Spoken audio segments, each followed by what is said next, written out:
Hello, you're listening to 101 Part-Time Jobs, where I interview artists about the more daily aspects of doing what they do. On today's episode, Poppy Ajudha just released her new album, The Power in Us. It sounds absolutely incredible. Make sure you catch Poppy on tour. She's playing at Sands Festival at Dreamland Margate on the 11th of June, and then her own UK tour in November. Cheers for listening to 101 Part-Time Jobs. Introducing Poppy Ajudha, where we started the conversation on how she self-produced some of The Power in Us from her own home. Cheers for listening. Just look up and you shall find. I look at, because I'm 31, and I feel like when I was sort of becoming a teenager, that's when people I knew were starting to produce themselves. And there was there was a bit of that like tectonic shift where people were like, oh shit, you can get an M audio for secondhand and you can start doing it yourself. And obviously that's not like a new idea, but it's so exciting that you could just kind of create your own world. Yeah, totally. I think it's amazing that so many artists can take their creativity into completely their own hands and really like bring their vision forward, because I think sometimes when you have a lot of different voices, it's hard to know what it is exactly you want to do. That time and the lockdown and everything really was a good time for bringing perspective to what's important to you, what do you value, who do you want to be, how are you doing things wrong or right, or how do you want to move forward. And I think the album is kind of a reflection of that as well. And I finished the album in lockdown, and I made all the interludes and all of the little moments at that time. So I think it kind of does have that self-reflection. The Power in Us has quite a few production partners that you've got on it. When you worked with different folks like Joel Compass or Karma Kid, was it putting you in a new frame of mind every time? Yeah, I think whenever you work with a new artist or new creative, a producer or musician, you do wear a different hat because you're both being inspired by each other, and that's a unique experience. And then even if you meet again at a different time in your life, you're then bringing all of those life experiences into that room in that moment, and that's what you end up writing the song about, or that's what you connect on. I think I used to always be quite nervous when I first started doing a lot of sessions with a lot of different people. Obviously, you're kind of thrown into a space with a new person every time, and you want to be the best you can be and you want to make the best song you can make. And I used to be quite nervous about that, and I would try and prepare and I would try and write things and bring things. And obviously some songs I have written the song before and then come with that. But if you're writing from scratch, I actually find that it's better if you just allow yourself to be inspired by the moment, and the creativity always comes. So it's just trusting that if you connect with that person and if you have the right kind of synergy and energy in the space, then actually you'll create something really amazing. Like Joel is someone who we just get each other on a musical perspective. When he plays something, it just really moves me, and I know that he really loves the way I write lyrics, and so it kind of will always happen quite quickly when we work together. It's just quite natural, and so that's why he has multiple tracks on the album. And he also produced Devil's Juice, which is from an earlier project, and that's how I first met him. And Karma Kid, I think Play God was the first song I brought to him. That was actually a song that I had already kind of partially written, and I was and it was funny because I was it was also written with this guitarist Tom Ford, and I think me and Tom were working together for the first time that day actually, and Sam Karma Kid had brought Tom in, and I was I have this song, and it was God are the men who make you pay. It was so intense for to be in a room with two other men who I'd just met. But it's funny because I think that it's quite representative of who I am as a person, and I'd always have really great conversations with them about politics and feminism and gender and all these kind of things. But they just really got where I was going with it. And it was I really wanted it to be hard hitting, and I really wanted to but can we put more distortion on the guitars, and can we layer them more, and let's add another layer of guitar, and let's make the drums like this here, and all of these kind of just ideas. And I think Karma Kid is so great with making really interesting drum loops and stuff. And Tom is one of the best guitarists I know, who I love playing with. So yeah, I think it's just about the energy in the room. There's so much great soul and jazz, and I live in Deptford, and when nice. Started doing nights at the Royal Albert on Sunday nights, I think a lot of students from Goldsmiths, and it's it's just unreal the quality that is going along now. You hear about Theon Cross, and there's so much great stuff to be inspired by, and to be in that moment. Where do you see yourself in the mix of that, if you can? Well, it's funny you said that. Theon's one of my favorite artists to see live. I think he's incredible. I love his music. And Royal Albert, I've played there many times, but also my dad used to own it when it was a nightclub. It used to be called the Paradise Bar. And it was it's always been a music hub. And I think it's interesting, like you mentioned, like, Goldsmith students used to always go there. And he had it for like 13 years. And Jules Holland used to play there, and his brother, when they were like Squeeze. It was always a hub for music, and it was always that they always had a jazz jam. And like, so it's really interesting that, like, even for my generation and like people my age, that has stayed the same as like a place where people want to go and experiment and play music and like just work out what it is they're doing with their creativity. And so, yeah, I guess I'm kind of in the middle of that, because I'm kind of in the history of that venue. And in terms of like now in current times, that was the scene that I came out of, that, you know, the music night called Steez, which Theon used to play at, and King Krul, and like Sasha Keeble, and lots of James Messiah. That was a scene that we all played at, and that's where we all were like experimenting with our work and working out what kind of artists we want to be. So like South East London was such a hub for all of us to really work out where we were going. And I think like my music kind of sits on a more commercial side to a lot of like the more jazz leaning music, but it's also crossover, and it's also like genre fused. One thing I often think about is how artists can, like, the different ways they can afford to buy themselves time, you know, experiment with their vision, you know, with their music. And I think part of that is taking yourself seriously, you know, finding yourself to be like, yeah, obviously music is like a really fun thing, and you know, it's such a cultural thing, and brings, you know, you and your mates together, you know, it brings together you and your family, it brings together strangers. And then being able to take that and take who you are and kind of, you know, shaping it into you. That's the thing that I'm really interested in, like, with these interviews, because I think a big part of that affording your time is literally fiscally affording yourself time, you know, being able to kind of get by and be able to work. What's your story there with being able to, you know, give yourself enough time to take yourself seriously? Yeah, I mean, I think that's a really good point you made, because I mean, every musician is starts somewhere, and like every musician doesn't make any money from their music in the beginning.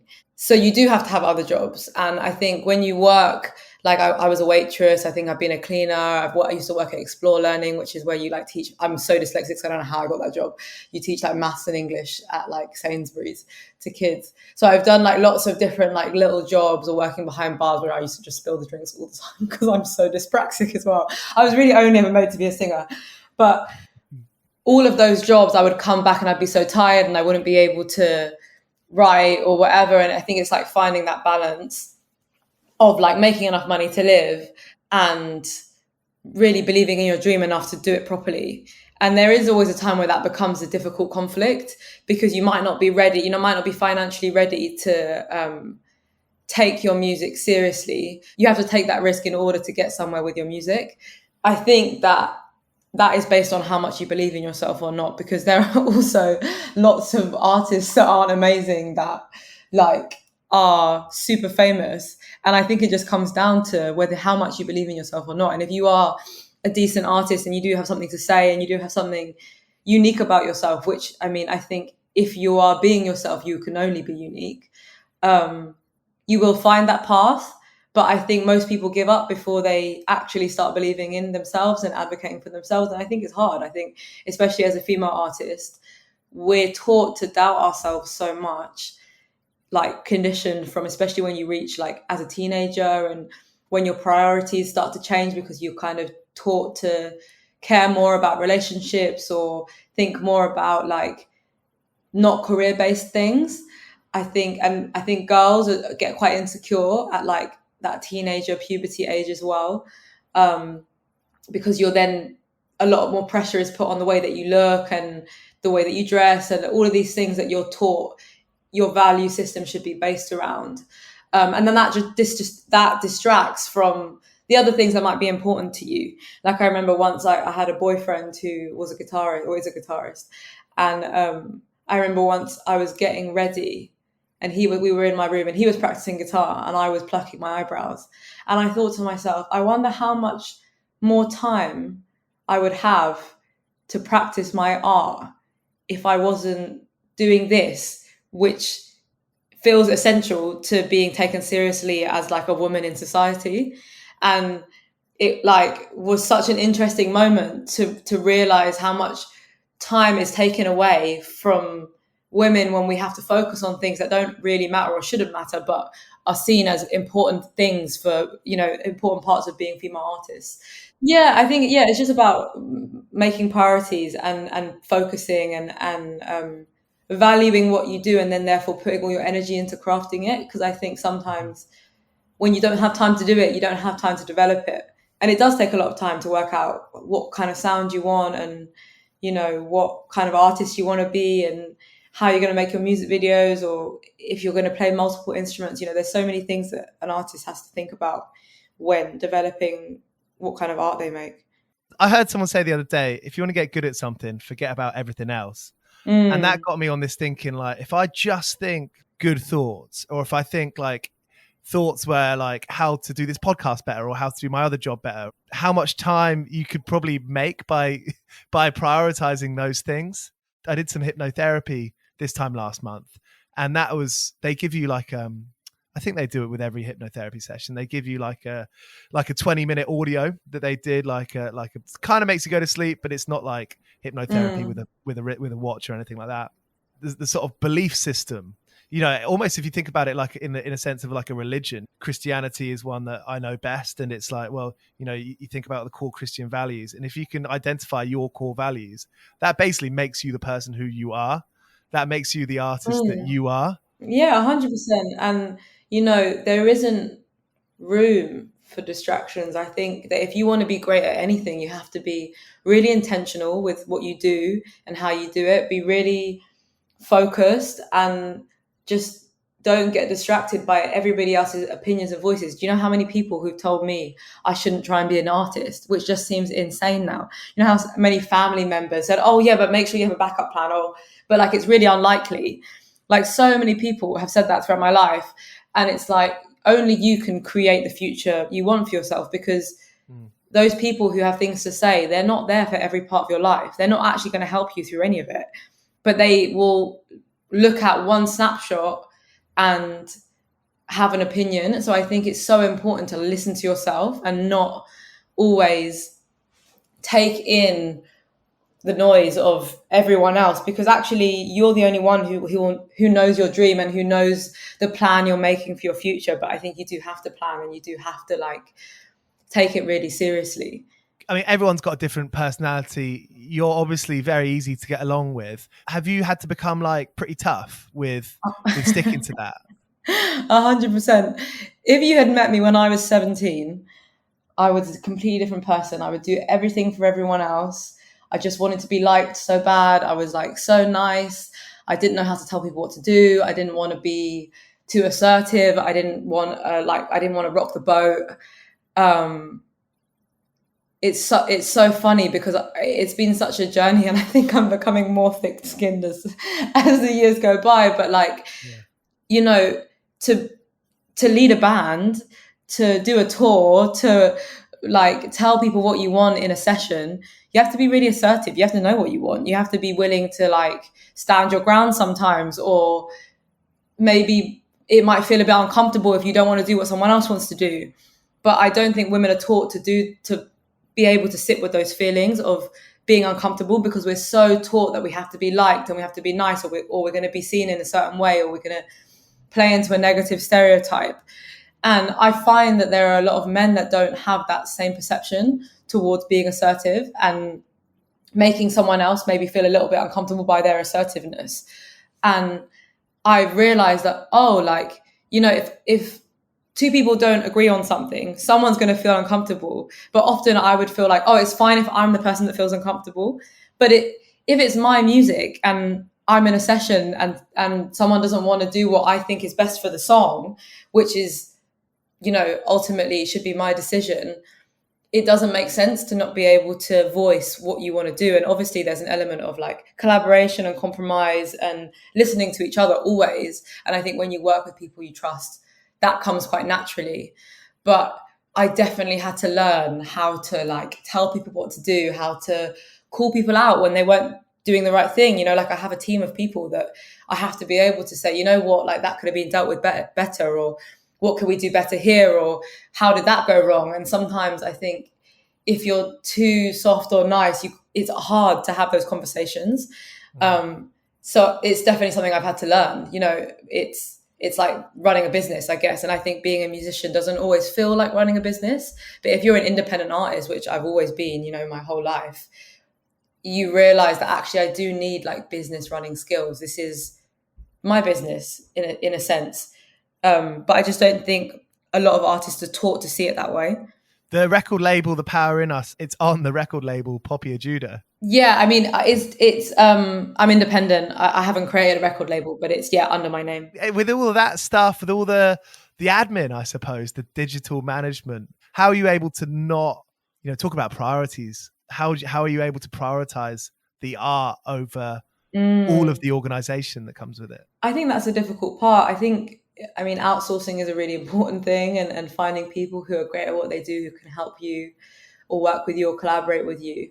I think when you're independent, you tend to do everything yourself. So I'll be making backdrops and I'll be directing music videos and casting people in the music video and styling and doing all these things. And that does get really stressful, you know, being an MD to a 10-piece band when you don't have any kind of like traditional musical training is insane. But I did do that for my last headline show. So it's like, it does get a bit crazy. I mean, I love the skills that I learn from being hands-on in everything. And I think that as my career develops and I work with more people, the one thing that I think I'm really grateful for is that when I work with an engineer or a producer, because I've had the time where I've had to do it myself, I know exactly what I want, or I know exactly how to articulate what I want so that they can, you know, help to like bring my vision to fruition. And actually people really appreciate that when you work with them, or if I work with a stylist and I understand a bit about fashion and I know exactly how I can give them a good idea of what the styling I want, it means that actually the team works better together. So I think it's obviously more difficult when you don't have a really big system or a really big team around you. But I am grateful for the things that I've learned from doing a lot of it myself. There's loads of women to look up to if you're a teenager at the moment. I mean, Billie Eilish has obviously become the biggest pop star in the world. The sort of hypest band in rock is Wet Leg. There's a lot of great art from women and not men, basically. What can we do to like, what can everyone do to kind of keep it going in that positive direction? I think it's just about advocating for women. I think, and that just means that you're keeping that in your mind whenever you're making decisions, whenever you want to hire someone, whenever you want to like work with someone new, when you want to book an artist, when you want to have someone on your podcast. Like, what I've found is that what makes me happy is bringing more women into my space, employing female musicians, employing or non-binary musicians, and having women DJ with me, or if I have a launch party, or like event producers or directors. I found that when I first started doing it, it was hard. And I was like, oh, I can't find any women to do this or this. And then as it became more of a normal thing, I'm just surrounded by women and it's great. And for me personally, that's really important because it's how I feel safe, and it is important for my music because my music is feminist music a lot of the time. And it just has a different energy for me, which is really important.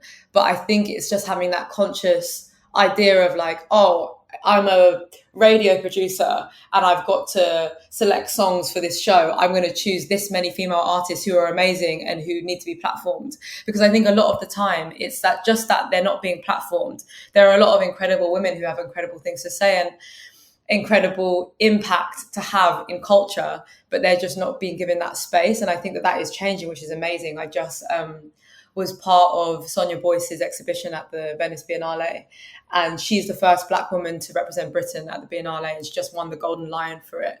And she's an incredible artist. She's like someone who has always been a really important person in British culture for like cultural impact.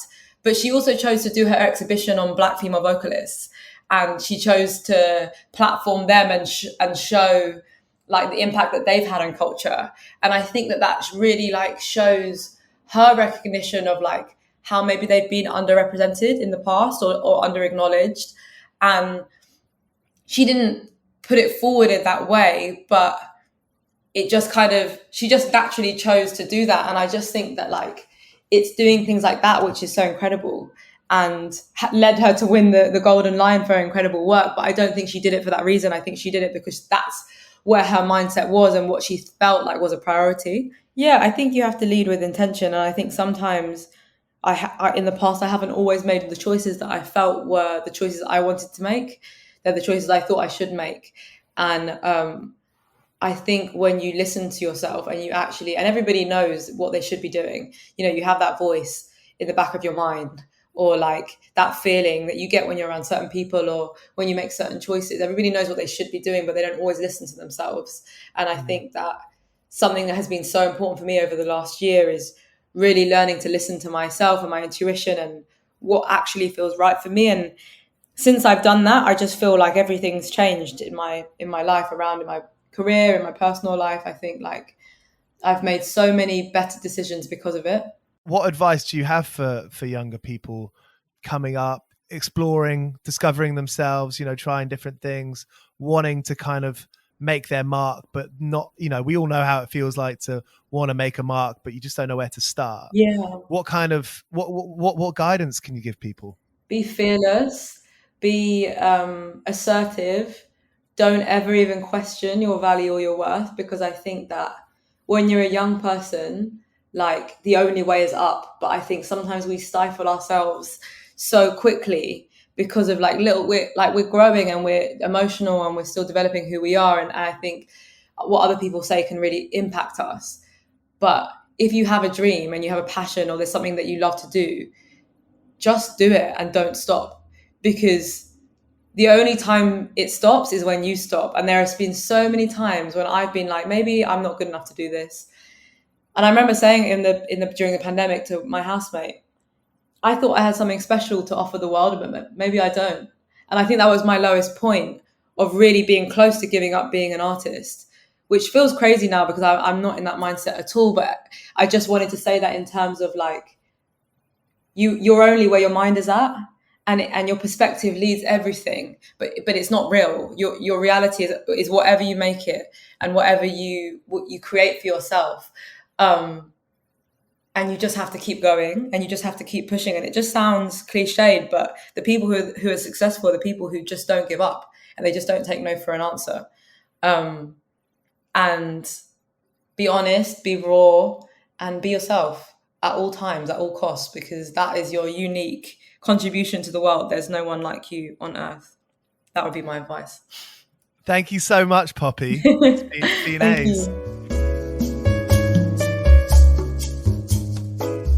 If there's one thing you'd really love to do outside of playing music, I mean, it can be producing, it can still be heavily involved in music. If there's one thing you can really see yourself doing, whether in now or in 30 years, what makes you happy to think about? There are so many things I'd love to do still. I'd love to try acting, maybe public speaking, like advocacy in the future, be a yoga teacher. I love yoga.